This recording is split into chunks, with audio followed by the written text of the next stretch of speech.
Good morning, Year 7. I hope you had a nice half term, lots of lovely weather there. You got out in the garden a bit and maybe had some distanced meetings with people. Anyway, we're doing poetry for the rest of the academic year up to the summer holidays. That's 7 weeks.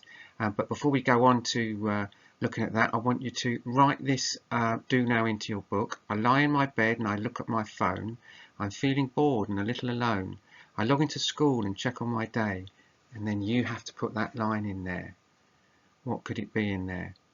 I don't want to go to school, I want to go and earn some pay, or something like that. But write the whole thing out and send it to me, and I'll be giving out achievement points for that. So do that, 5 minutes, and then on to the next slide. Okay, so our learning objective is to receive an introduction to poetry. I'm going to introduce you to poetry and some of the things about it, and so your title is An Introduction to Poetry.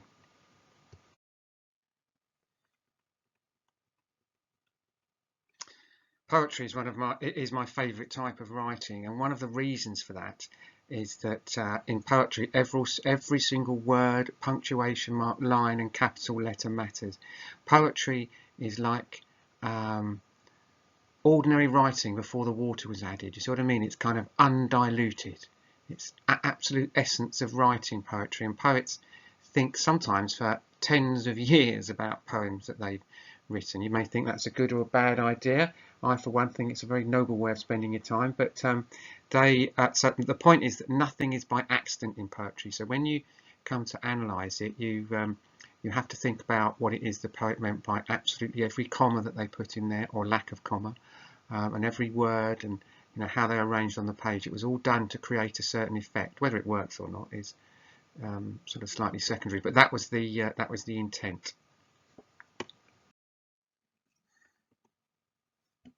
Now your GCSEs are obviously a long way off, 4 years away yet, but one of the things you're going to have to do in English, in both language and literature, is to analyse how language choices on the part of the writer or poet and structural choices on the part of the writer or poet have created effects. That goes for both poetry and prose. Prose being any other type of writing.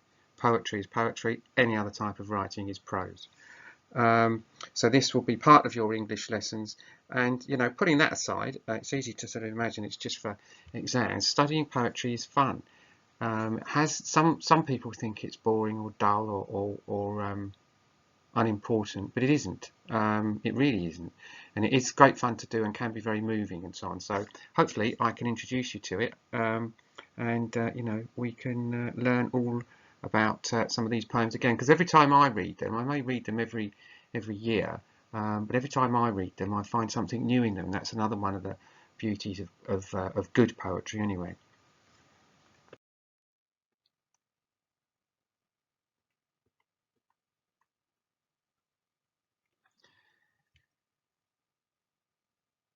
Poetry is a bit like a puzzle.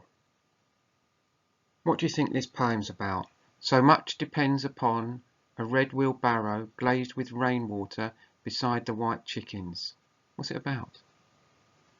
Well, it's about a red wheelbarrow with some white chickens around it.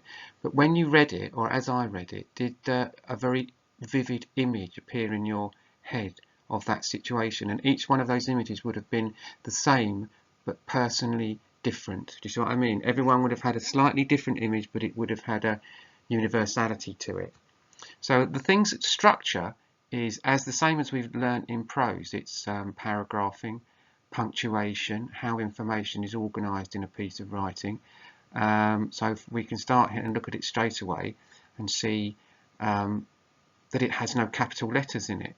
Why are there no capital letters or punctuation? It suggests that the moment being described is ordinary and everyday. Capital letters and punctuation heighten effect, don't they? So this is simply delivering you an image, a bit like giving you a photograph to look at. It says so much at the beginning. That first word is so much. This tiny word shows how important the scene is to the speaker. So without using the capital letters, which would have leapt off the page a bit more, I've used a word which is a bit more subtle. So much depends. So it shows it is important to the writer, to speaker rather. Interestingly, these stanzas, and stanzas are just verses in poetry, come to an end with, as I say, there's no punctuation in this poem at all. So why do you think the poet has ended after upon barrow water? Because it gives the poet the reader rather, a chance to read it and get to grips with the image without being interfered with by thinking, even on a subconscious level, about what punctuation, what effect punctuation might have had. And glazed, that's an interesting word. Why not just covered?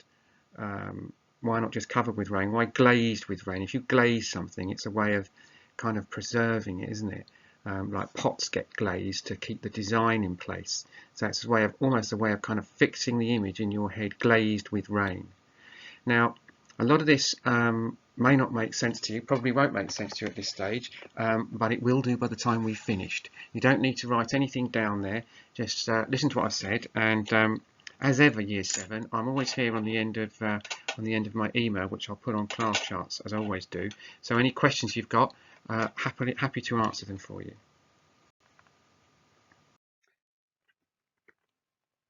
Well, broadly speaking, or quickly speaking, I think this poem is all about taking time to appreciate the beauty of simple things. Do you agree with me?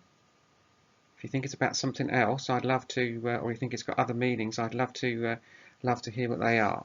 But for me, and I think most people would agree, it's about taking time to appreciate the beauty of simple things around you.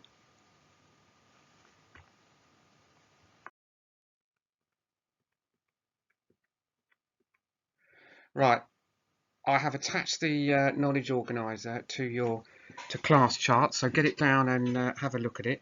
And then come back to this slide.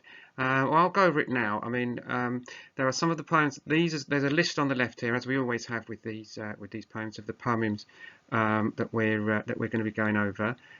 Growing Up, Growing Old is the sort of title of one cluster of them, one group of them. And another one, Significant Moments, is poems that are about exactly that, important or significant moments. And you can see here, we'll be looking at key themes, the types of ideas that we'll be reflecting on in your lessons.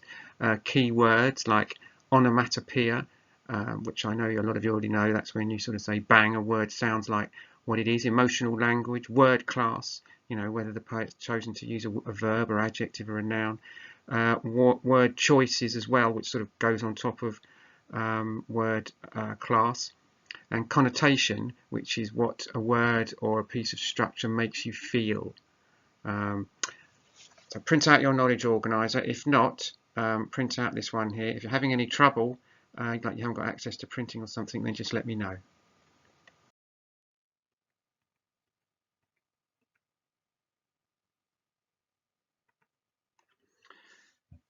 Right, using terminology. Oh, hang on. Using terminology. This is really important, right? You can't just say, "Oh, there's a metaphor." You have to be able to say, which is good. It's a good start. There's a metaphor, but what effect has been created by it, and why the writer decided to use that metaphor. And there's other things that you need to look for. Structure, stanza, as you've already said, is a certain number of lines, usually 4 or more in a poem. It's like a verse. Narrative perspective, that just means what is the viewpoint of the person in the poem. Sometimes poets take on parts like actors to make a point or to get something across, or sometimes it's them speaking. You need to work out which of those you think it is. I lie in my bed and look at my phone. I'm feeling bored and a little alone. I log into school and check on my day. Oh yes, English again. Hip hip hooray. That was my one. I'd love to see the ones that you did. So finish them and finish that. Rather, you've done your do now. If you can, take a picture of it and send it to me.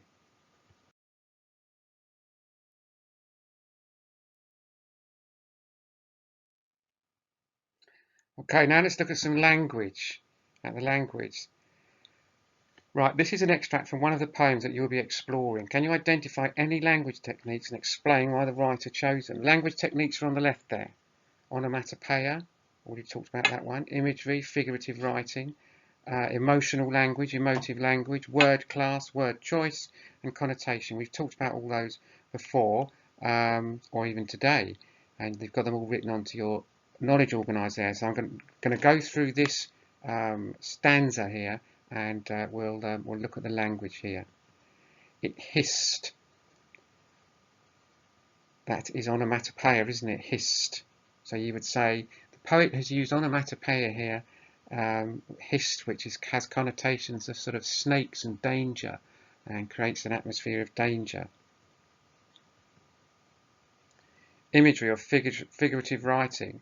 This is where a poet uses creative language and techniques such as similes, as a sudden cracking glass. So that's a simile, isn't it? So, you know, cracks and cracking glass, it doesn't leave a very favourable atmosphere, along with the hissed. It's all seeming to seem quite dark. Black. Any words or emotional language, this is. Any words or phrases which are designed to create an emotional response in the reader. Black flash. Blimey, what's a black flash? It's like darkness visible, isn't it? What does that mean? It's very quite disturbing. How can a flash even be black? That's really quite unnerving. That juxtaposition, those two words together. Word class. What is that? It hissed black flash to a hiding place. Is it a verb, an adjective, a noun, or an adverb? Once you've decided what it is, you need to say why it is that the poet chose that. Obviously, that's an adjective, black, isn't it? So why choose to use that adjective there? What effect does it create in that? And we've already talked about that. We talked about flash as well, black flash. Connotation. Connotation simply means what does it make you think of. In the dust and dark beneath the couch, dark, you know, makes everything seem, you know, along with the black flash cracking the glass. It's a very bleak, unnerving stanza, this, I think. That sort of upsetting stanza. Upsetting, that's probably too strong a word, but he's trying to create an atmosphere of a kind of dark, foreboding atmosphere. Dust and dark, it's alliteration, isn't it? So that draws attention to those two words. Alliteration being where you've got letters that start with the same words, but dust and dark. I don't really want to be anywhere dusty and dark ever, do you? So it's quite an unpleasant atmosphere. Right, now you're going to write an example for each of these terms. The first one has been done for you, onomatopoeia, hissing. So that one's from the stanza that we looked at, but they don't have to be. You can write a simile. The moon was like a silver coin. A metaphor, the moon was a silver coin. Personification, the moon winked at me. Emotional language, that damned moon keeps shining down on me. So you go through and write an example for each of those. That's going to take you 15 minutes. And this I would love to see Year 7. So if you can, I appreciate some of you can't, but if you can, then send me what you've done. Right, now I wonder here if anybody has a favourite poem that perhaps you can remember from primary school, or maybe you like poetry anyway. Do you know it by heart? I know a few by heart. They're great things to have with you. They're like friends you carry around with you. If you haven't, that's fine, but I hope by the end of this unit I've introduced you to a lot more poems that you like, and you know, a couple we may even learn by heart. So thank you very much, Year 7. I will speak to you tomorrow, and don't forget to send me your work if you can. Thank you.